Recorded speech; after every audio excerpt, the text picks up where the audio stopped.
Hi hello friends, welcome back to happy Kannada vlogs.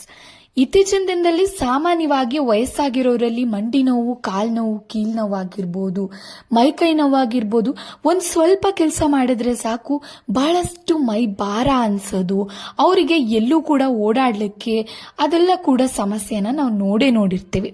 ಅವ್ರೆಲ್ಲಾದ್ರೂ ಹೋಗ್ಬೇಕಂದ್ರೂ ಬಹಳಷ್ಟು ಯೋಚನೆ ಮಾಡ್ತಾರೆ, ಎಲ್ಲಿ ಮೈಕೈ ನೋವು ಸ್ಟಾರ್ಟ್ ಆಗುತ್ತೋ ಅಂತ. ಅದ್ರ ಜೊತೆಗೆ ಹೆಣ್ಮಕ್ಳಿಗಂತೂ ಪೀರಿಯಡ್ಸ್ ಟೈಮಲ್ಲಿ ಸೊಂಟ ನೋವಾಗಿರ್ಬೋದು, ಈ ಬಹಳಷ್ಟು ನೋವುಗಳಿಂದ ವಿಪರೀತಾಗಿ ಒದ್ದಾಡ್ತಿರ್ತಾರೆ. ಈ ನೋವಿಂದ ಹೊರಗೆ ಬರಕ್ಕೆ ಮನೇಲೆ ಮಾಡಿರುವಂತಹ ಗಿಡಮೂಲಿಕೆಯ ಒಂದು ಎಣ್ಣೆನ ನಾನು ತೋರಿಸ್ಕೊಡ್ತಿದ್ದೀನಿ ಇವತ್ತು. ಇದು ಬಂದು ಸ್ನೇಹಿತರೆ, ನಮ್ಮನೇಲಿ ಮಿನಿಮಮ್ ಅಂದ್ರೆ 2 ವರ್ಷದಿಂದ ಕೂಡ ಉಪಯೋಗಿಸ್ತಿದೀವಿ. ತುಂಬಾನೇ ಎಫೆಕ್ಟಿವ್ ಆಗಿದೆ, ಹಾಗೆ ಎಫೆಕ್ಟಿವ್ ಆಗಿ ಕೆಲಸನೂ ಕೂಡ ಮಾಡತ್ತೆ. ಇದಕ್ಕೆ ಏನೇನ್ ಬೇಕು ಅಂತ ಫಟಾಫಟ್ ಅಂತ ನೋಡೋಣ ಬನ್ನಿ. ಇದು ಬಂದ್ಬಿಟ್ಲಿ ಮೊದಲನೇದಾಗಿ ಮುದ್ರೆ ಸೊಪ್ಪು ಅಂತ ಕರೀತಾರೆ. ಇದನ್ನ ನಾನು ಫೋಟೋ ಕೂಡ ಕ್ಲಿಪ್ಪಿಂಗ್ ಅಲ್ಲಿ ಹಾಕಿದೀನಿ. ಮುದ್ರೆ ಸೊಪ್ಪು ಅಥವಾ ಪೆಟ್ಕೆ ಗಿಡ ಅಂತ ಕೂಡ ಕರೀತಾರೆ. ಇವೆಲ್ಲ ಸಾಮಾನ್ಯವಾಗಿ ರೋಡ್ ಸೈಡ್ ಸಿಗುತ್ತೆ ಸ್ನೇಹಿತರೆ. ಇದು ಬಂದ್ಬಿಟ್ಟು ಈ ಸೊಪ್ಪುನ ನಾವು ಕಟ್ಟಿಗೆ ಸೊಪ್ಪು ಅಂತ ಕರಿತೀವಿ. ಈ ಫೋಟೋನು ಕೂಡ ನಾನು ಕ್ಲಿಪ್ಪಿಂಗ್ ಅಲ್ಲಿ ಹಾಕಿದ್ದೀನಿ.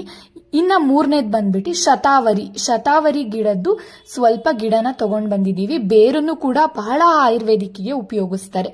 ಅದಾದ್ಮೇಲೆ ಟೀಕ್ ಟ್ರೀ ಅಂದ್ರೆ ತ್ಯಾಗದ ಈಚು ಕೂಡ ತಗೊಂಡಿದೀವಿ.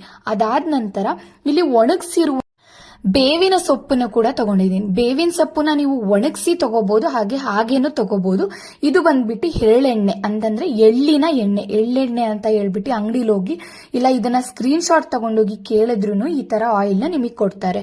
ಅದ್ರ ಜೊತೆಗೆ ಈ ಒಂದು ಆಯಿಲ್ ನ ನೀವು ಗಾಯ ಏನಾದ್ರೂ ಆಗಿರುತ್ತಲ್ಲ ಅದಕ್ಕೆ ಕೂಡ ಅಪ್ಲೈ ಮಾಡಿದ್ರೆ ಬಹಳಷ್ಟು ಒಳ್ಳೇದು.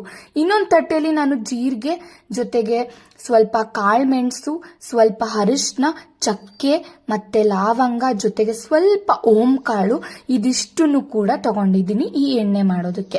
ಇದನ್ನ ನೀವು ಮೈಕೈ ನೋವು, ಕಾಲ್ ನೋವು ಏನಾದ್ರೂ ಜಾಸ್ತಿ ವಿಪರೀತವಾಗಿ ಕಾಣಿಸ್ಕೊಂತು ಅಂದಾಗ ಈ ಎಣ್ಣೆನ ಸ್ವಲ್ಪ ಹೊತ್ತು ಚೆನ್ನಾಗಿ ಹಚ್ಚಿ ಮಸಾಜ್ ಮಾಡಿ ಬಿಟ್ಟು ಬಿಸಿ ಬಿಸಿ ನೀರಲ್ಲಿ ಸ್ನಾನ ಮಾಡಿ ಮಲಗಿದ್ರೆ ಎಷ್ಟು ಆನಂದ ಅನ್ಸುತ್ತೆ ಗೊತ್ತಾ. ನಿಜವಾಗ್ಲೂ ತುಂಬಾ ಎಫೆಕ್ಟಿವ್ ಆಗಿ ವರ್ಕ್ ಮಾಡತ್ತೆ. ನೆಕ್ಸ್ಟ್ ನಾನಿಲ್ಲಿ ಇನ್ನೊಂದು ಪಾತ್ರೆಯಲ್ಲಿ ಮನೇಲೆ ಮಾಡಿದಂತಹ ಕೊಬ್ಬರಿ ಎಣ್ಣೆನ ತಗೊಂಡಿದ್ದೀನಿ. ಇದಿಷ್ಟು ಇಂಗ್ರೀಡಿಯೆಂಟ್ ಮೊದಲು ಬೇಕು.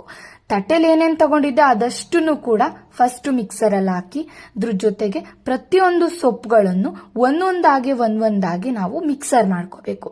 ತರಿಯಾಗಿ ಉದ್ರುದ್ರಾಗಿ ಚೆನ್ನಾಗಿ ರುಬ್ಕೋಬೇಕು. ಯಾಕಂದ್ರೆ ಅದರಲ್ಲಿರುವಂತಹ ಅಂಶ ಈ ಒಂದು ಎಣ್ಣೆಗೆ ಸೇರ್ಕೊಂಡಾಗ ಒಂದು ಎಫೆಕ್ಟಿವ್ ಆಗಿ ನಮಗೆ ವರ್ಕ್ ಆಗತ್ತೆ ಅಂತ ಹೇಳ್ಬೋದು. ತುಂಬಾ ಲೋ ಫ್ಲೇಮ್ ಅಲ್ಲಿ ಈ ಕೊಬ್ಬರಿ ಎಣ್ಣೆಗೆ ನಾವು ಎಳ್ಳೆಣ್ಣೆನ ತಗೊಂಡಿದ್ವಲ್ಲ ಆ ಎಳ್ಳೆಣ್ಣೆನ ಚೆನ್ನಾಗಿ ಈ ಕೊಬ್ಬರಿ ಎಣ್ಣೆ ಜೊತೆ ಮಿಕ್ಸ್ ಮಾಡ್ಬೇಕು ಫಸ್ಟ್.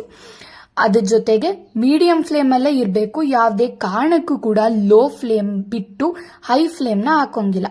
ಅದಾದ್ಮೇಲೆ ಪುಡಿ ಮಾಡ್ಕೊಂಡಿರುವಂತಹ ಪೌಡರನ್ನ ಚೆನ್ನಾಗಿ 2-3 ಸತಿ ಚೆನ್ನಾಗಿ ಪುಡಿ ಮಾಡ್ಕೊಂಡಿದ್ದಂತಹ ಪೌಡರ್ನ ನಾವೇನ್ ಮಾಡ್ಬೇಕು ಅಂತಂದ್ರೆ ಈ ಕೊಬ್ಬರಿ ಎಣ್ಣೆಗೆ ಟ್ರಾನ್ಸ್ಫರ್ ಮಾಡ್ಕೋಬೇಕು. ಕೊಬ್ಬರಿ ಎಣ್ಣೆಲಿ ಮೀಡಿಯಂ ಫ್ಲೇಮ್ ಅಲ್ಲಿ ಮಾತ್ರ ಚೆನ್ನಾಗಿ ಕುದಿಸ್ಕೋಬೇಕು ಈ ಎಣ್ಣೆನ. ಇದನ್ನ ನೀವು ಯಾವುದೇ ಒಂದು ಕಾಲ್ ನೋವಾಗಿರ್ಬೋದು, ಮತ್ತೆ ಮೈಕೈ ನೋವಾಗಿರ್ಬೋದು, ಮಂಡಿ ನೋವಾಗಿರ್ಬೋದು, ಸೊಂಟ ನೋವಾಗಿರ್ಬೋದು, ಈ ಪೀರಿಯಡ್ಸ್ ಟೈಮಲ್ಲೆಲ್ಲ ನಾವು ಸೊಂಟ ನೋವು ಅಂತ ಮಾಡ್ತಿರ್ತೀವಲ್ಲ ಆ ಟೈಮಲ್ಲೂ ಕೂಡ ಹಚ್ಚಿ ಸ್ನಾನ ಮಾಡೋದ್ರಿಂದ ತುಂಬಾನೇ ರಿಲೀಫ್ ಆಗತ್ತೆ.